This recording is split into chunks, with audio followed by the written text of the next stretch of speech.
So everything had to be flown in with the helicopter, and it was very limited access, and the environment that we were working in was probably the coolest because we had to work alongside the state parks rangers, as well as their archaeologists. You know, it's the first time I've ever had to run things by an archaeologist of what we're going to do. It's kind of like, you know, when you get the calls from the Army, like, hey, we're going to hook you up with our hydrologist and talk some things, right? So it's like, okay. But yeah, so a lot of that, and learning as you go. But it was so fun because I got to stay at the bottom of the canyon there at the French Branch and do some incredible hiking, and it was almost a full moon at that time, so I was out kind of in the middle of the night taking pictures, just, you know, interesting stuff.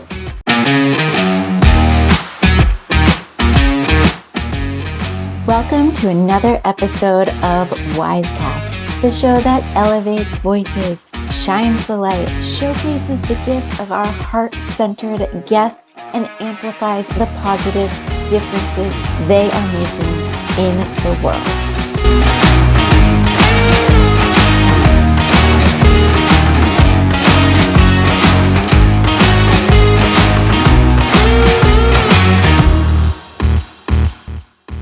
Folks, you are in for a real treat today because we get to talk about blowing things up, and not in a hazardous way, but in a fun and exciting and inspirational way.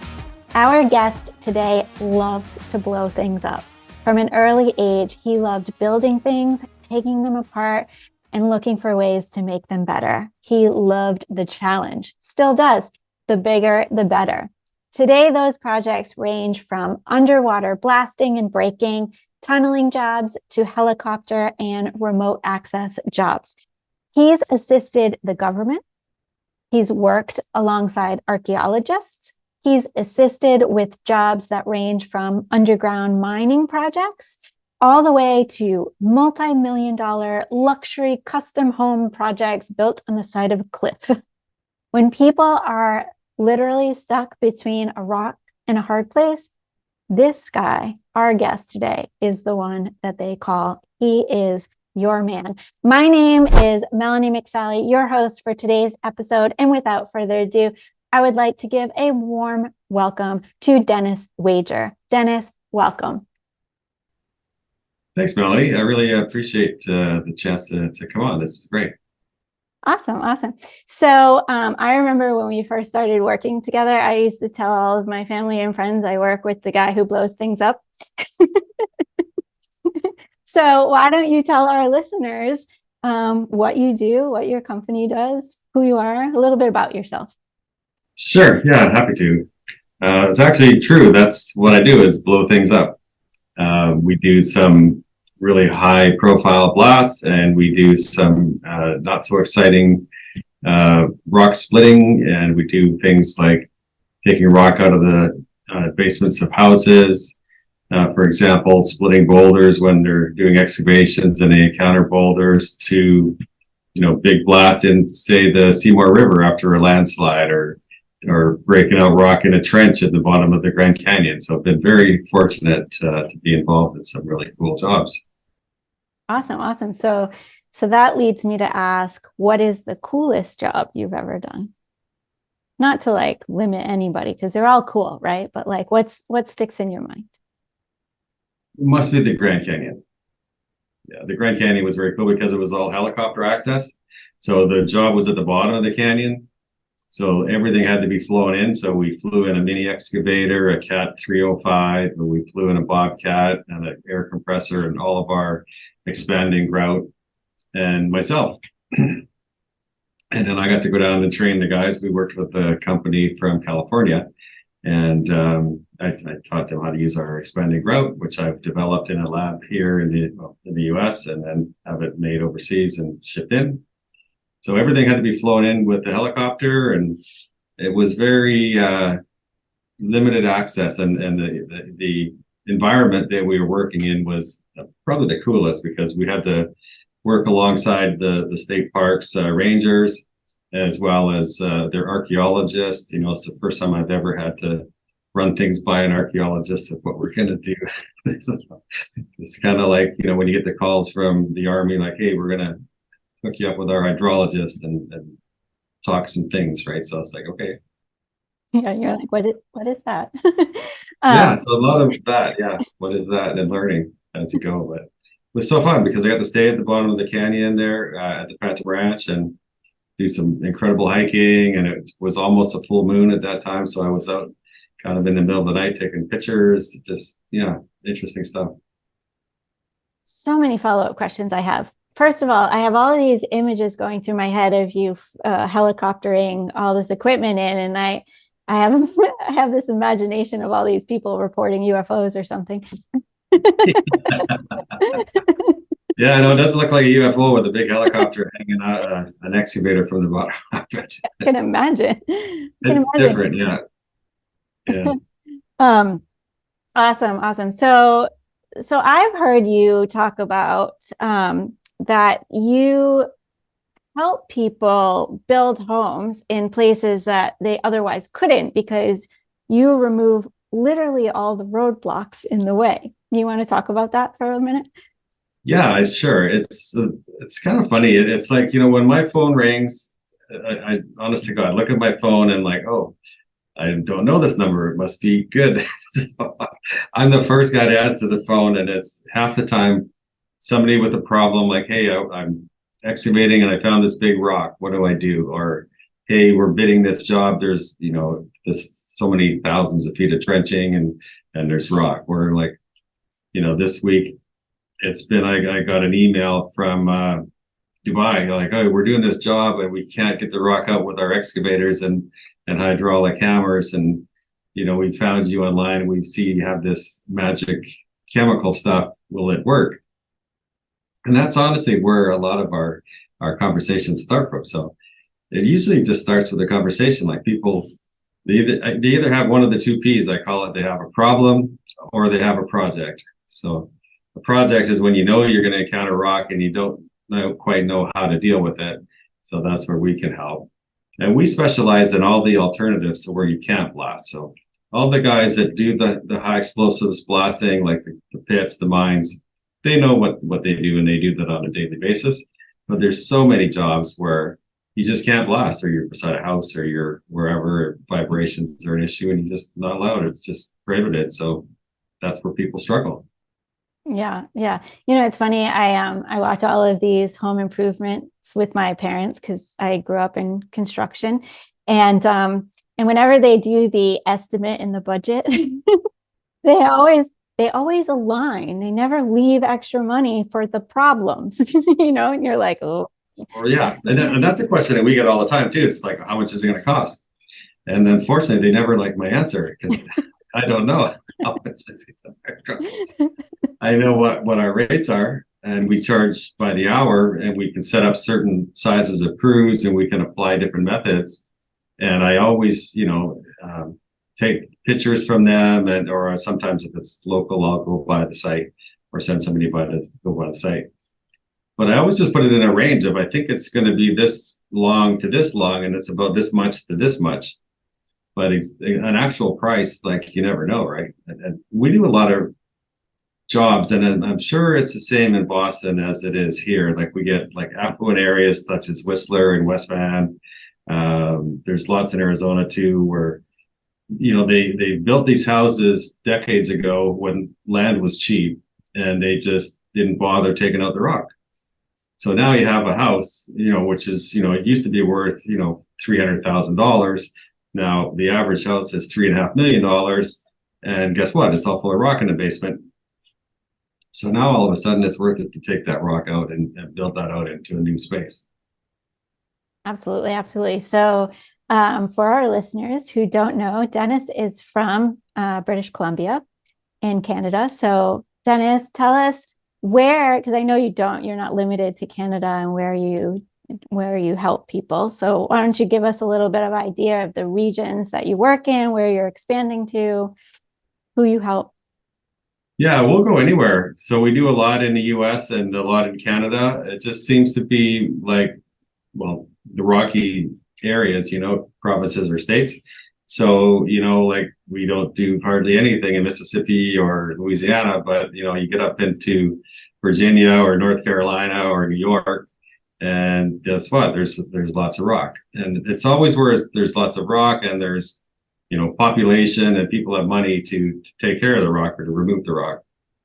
So we are, quite busy here in BC, locally in Vancouver, where I am, and Whistler is a ski town, which is, a couple hours north of us.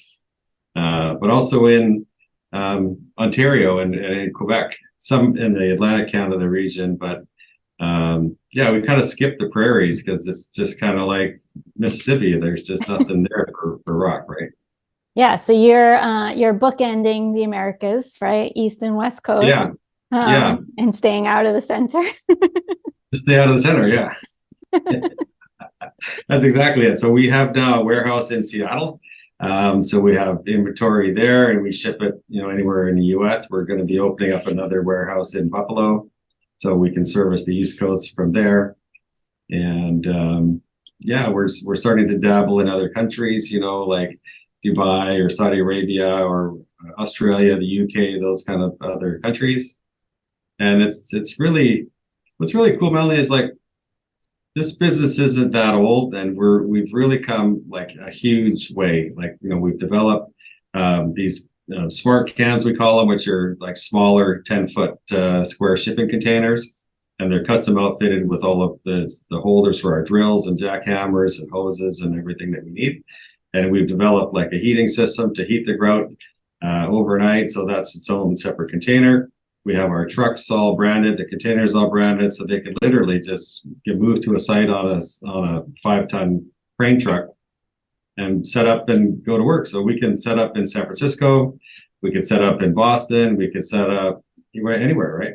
So that's really the goal. We're just kind of starting to spread out like that, and it's really fun to watch, because it's just like when you start a business, you just have this idea and you think, okay, I'm going to do that. It makes sense. It's logical. I've done similar things before. I believe in what my concept is. But then to actually see it work and to see people continually call you and people are like, oh my God, I'm so happy with you.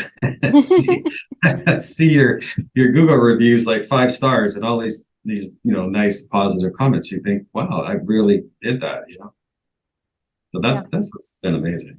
Yeah. I mean, it's fun watching what you've invented come to life, Yeah, because a lot of it is complicated, but not all of it. Some of it is just simple stuff, but it's kind of bits and pieces from different industries, and it's just pulling it together and then branding it as one and making it super simple for somebody to get in and use, right?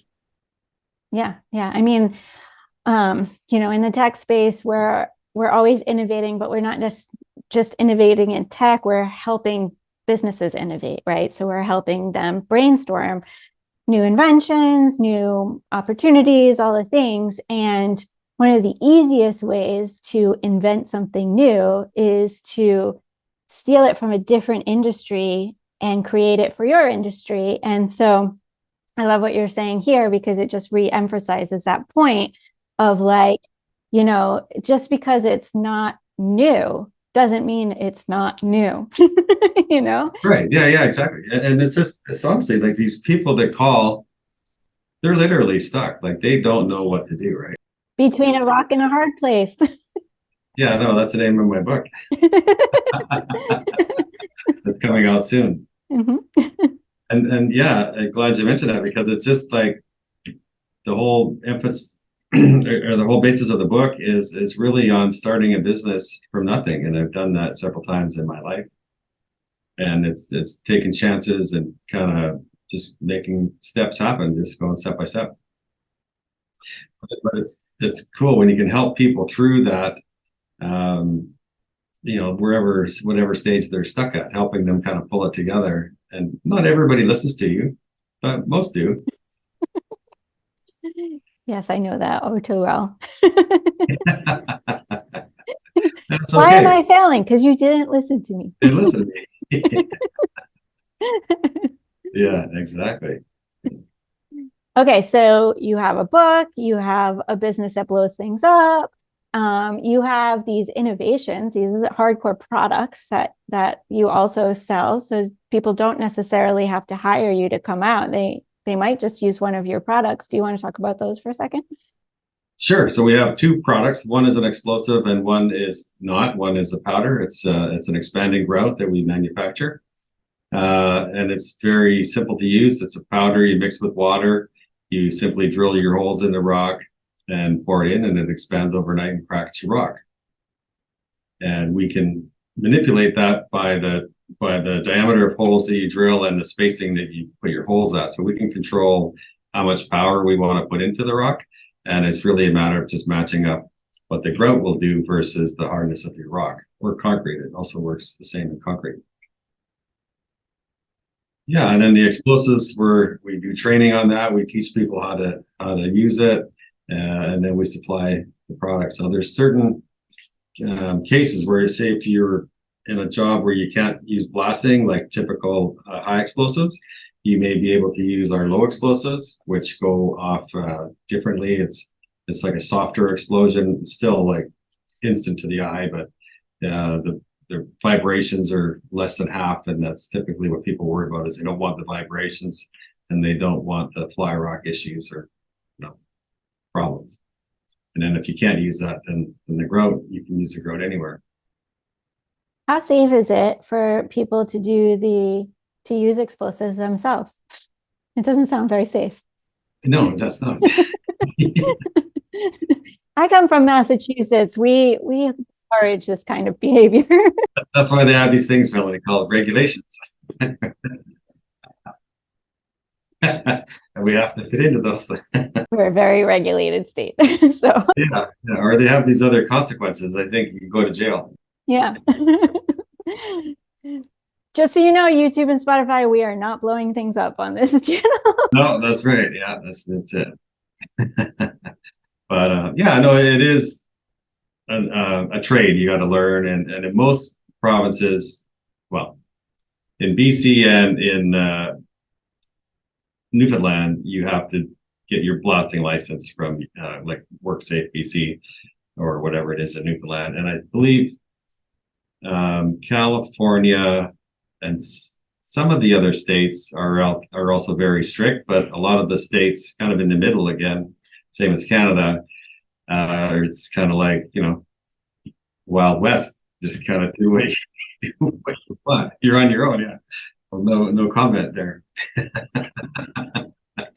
But kind of joking aside, you want to be safe. So you want to, first of all, learn what regulations are in place. And then you want to find somebody that can kind of mentor you. And in most cases, you need to apprentice under a blaster to learn the trade and then write an exam. So, sorry, would you say that most of the people that are buying blasting materials or explosives rather are people that are already in that industry and they just, yeah, okay. So it's not like your common Joe. Yeah, it's like, hey, I want to blow something up. We do get those calls, but they're kind of not really taken seriously. Okay. You had me scared for a moment there. Yeah. No, but if you get like a blaster or somebody that's in that industry that wants an alternative, then we can take it from there. But if you get Joe Blow or a homeowner or a contractor that's not a blaster and they need to remove the rock, then the grout's very simple. So it's just a matter of, we have a grout guide, we call it, which explains the instructions and helps, just do a regular drill pattern. We also do consultations for free. We help with drill patterns and help explain everything that people need to know. So we actually just give them the choice. It's just like, if they want us to come and do it, great. If they want to do it themselves, that's great. We'll help, explain everything and teach them, show them, what they need to know to do it. And, you got to love technology now, because it's just, well, the old days was like, oh, come look at my job and give me a price. And now it's like, just send me some pictures and I'll give you an estimate. It's like so different. Like, I don't need to leave my office, right? So, yeah, you gotta like that. There's no gas to burn. There's like, just send me the pictures, right? Yeah. It's funny. My mom was telling me this story. I don't know if she found it online or if it was a friend or something, but she was telling me this story about a person who wanted to like build something in their house, right? So they went to a contractor and they were like, this is what I want to do. And the contractor was like, okay, this is how much it's going to cost. And let's just say it was $10,000 just for a round number. And the guy was like, I don't want to pay that. And the contractor was like, okay, well, you can take my course and you can go buy the materials from a home improvement store and you can get all the tools and whatever. And he's like, well, I don't want to own all these tools. And he's like, okay, well, you can rent them from me and then take this course and I'll, apprentice kind of thing and blah, blah, blah. And in the end, the cost to do it himself was going to be $15,000 versus the 10 to hire the contractor. So I love the fact that you offer all these options, but please, people, do your math because a lot of times it costs you more money to do it yourself and the quality might not be as good. Yeah. Okay. Is there any last thoughts you want to leave our listeners with? Yeah. So what I would like to leave with is just to try to, maybe put your mind to what you could create with rock and stuff. Because now what we do with a lot of the rock that we break out of these houses, we'll drill them and make them into water features, bubblers for landscaping. We'll sell rock, we'll size it and sort it, sell it for landscaping. So there's a lot of reuse and stuff that you can do. And now with the technology that we have, like if you're going to take out rock from your basement, for example, we can cut the perimeter so we can actually go right flush to the foundation walls. We can open up the whole entire space. And it really is great because so many people now are wanting to stay home. Like they don't want to go to the gym. They want to have a gym at home. They don't, they'd like to have an entertainment room or a place that's really a cool space. And just those kind of things, just to kind of think about where you put your mind to what can you create that maybe the rock's getting in your way.